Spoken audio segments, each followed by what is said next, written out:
So, welcome back to a new video, guys. It's that time of the week again, my most successful YouTube video series. Things will change, and of course, with the reveal of what just happened at the end of the chapter, a dead character coming back to life, Yuki Tabata is changing the game. No other mangaka in Shonen Jump history, other than Eiichiro Oda, has continuously only introduced important characters in the story.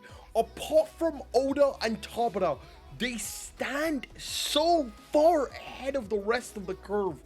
Every character introduced in Black Clover is important, straight down to the bottom line of Heath coming back. I cannot believe Heath is back. I'm in shock that a character that a lot of people after Lucius's reveal were like, hold up, this guy Heath was really obsessed with watches. He was constantly looking at his watch. He was constantly talking about time. That theory was so crazy, and to have it come true, I'm in disbelief. I'm in shock. Tabata has done it again, bringing back old characters. Everyone introduced in the manga is fucking important. The fact that Tabata has been planning this from chapter 8 is just crazy and out of this world to me. But anyway, before we jump into this video, I just want to shout out these people, Double Dobby, Astorf, and Slumist, for being absolute amazing channel supporters. If you want to support this channel directly, click the join button down in the channel below. And if you cannot afford it, then all I ask of you is like the video. It's just that simple. Thank you so much for your support, and subscribe. Let's just jump straight into it.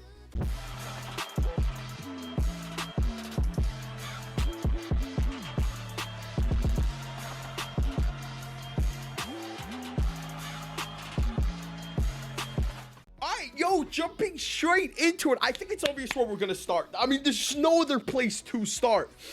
Sister Lily, Paladin Lily, has found the land of the sun. Now, the biggest thing here is, I think we're going to discover if Lily actually knew where he was sending Asta, because I think this actually killed a lot of the theories, because when Lily first goes introduced in this chapter, she goes, oh, so it is real. So the predictions that Lily sent Asta here willingly, I gotta admit, are pretty dead.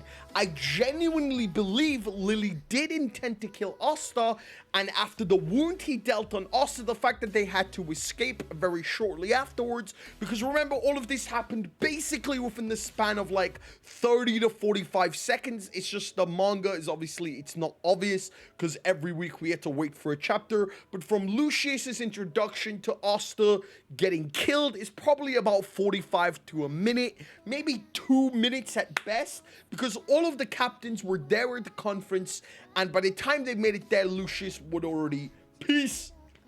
So I genuinely believe Lucius had Lily teleport Asta into the middle of the ocean, and then obviously somehow, one way, shape, or another, Asta washed up in the land of the sun. Convenient? Sure, fuck it, whatever. But I mean, it's Asta. If you really thought Asta was gonna die, then I guess you're just an idiot at this point.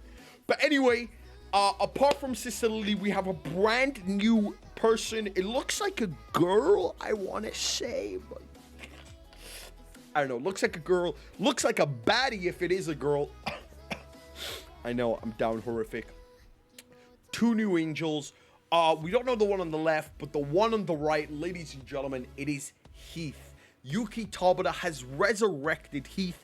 For those of you that remember, Heath was introduced in the village arc where Asta, Magna, and Noel went. Heath was assassinating the villagers looking for the time gem, or that little gem.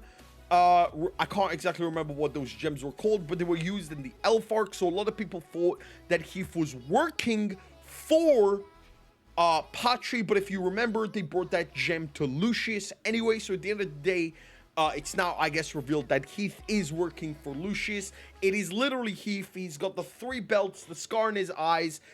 There is no doubt in my mind it is Heath with ice magic. He looks to now be a paladin. How Yuki Tabata is going to explain how Heath survived, I don't know.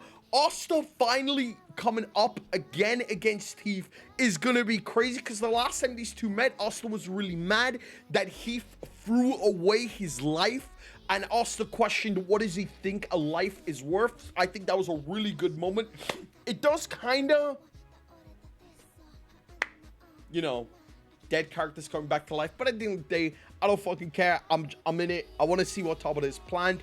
I think this is more of a foreshadowing that if Heath is back, someone who we saw blow up, then I think another important character, Morgan, Noct's brother, is 100% back. There's not a shadow in doubt in my mind that Morgan is coming back as a paladin. We saw him a couple chapters ago. It's gonna be a Noct versus Morgan.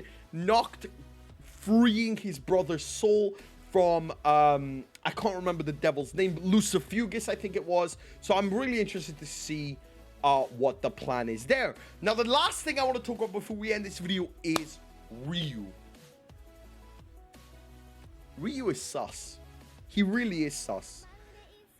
He claims to have no magic, no Yoryuku, and yet grabs onto Ichika's hand and blocks Asta with just pure fucking muscle energy. Like, excuse me? Like, what? Asta should have sliced through him like butter. That is a sword. I know they mentioned a long time ago that anti-magic dulls the blade, but at the end of the day, that is a katana. That should have sliced through his arm, and yet he just blocked it like a fucking champion. And even going back into the flashback with Yami we got a couple chapters ago, we see Ryu's eyes are intact, so at this point he probably doesn't have clairvoyance, which is even more suspicious because we learned that the Yami clan is descended of a group of assassins known as Kijin. We learned that during the Age of Wars, the Yami clan's ancestors distinguished themselves on many battlefields. We learned that the Yami clan was very, very powerful warriors who were known as demons. I'm pretty sure that's what Kijin translates to. We know that as warriors, they were placed in charge of the security of Goshu, a territory at the far edge of the Land of the Sun, ruled by the Ryudu clan. Now, one thing that's really important here is Tabata mentions it's a territory at the far edge of the Land of the Sun. If the Yami clan is this super powerful clan, why are they placed at the edge of the land? At the very edge, at the very corner, next to a black sea that has poisonous fish. That doesn't really add up. And going into the flashback with Yami, I do just want to point out, from our perspective that Ichika saw, Yami slaughtered his entire clan. But what was the entire clan doing on the beach? I don't know about you guys. Have you guys ever tried to organize a group of friends? I can't even organize 3 people. How is Yami got the entire clan on the beach? The whole thing is so suspicious. And especially the panel where Ryu is holding Ichika. Ichika doesn't have a drop of blood on him, on her, while Ryu is covered in blood. So sus. So sus. I don't know, dude. Ryu is hiding something. He might not be evil, but at the end of the day, there's no shot. He's definitely hiding something. He 100% has an involvement in Yami's massacre of the entire clan. But just to brush up finally, the thing I want to talk about, also talks about how he wasn't able to control and do perform a perfect Zetin. I'm interested to see what the perfect Zetin is going to be. So far, Zetin, I mean, it's a cool power-up, but it's not a transformation. You know, I'm all about transformations. Being able to punch with different force, yeah, cool. Woo! It's not my type of style. Zetin is cool though, like Zetin.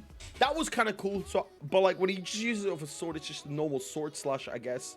I'm interested to see what his perfect Zetin is going to look like, or what it's going to be.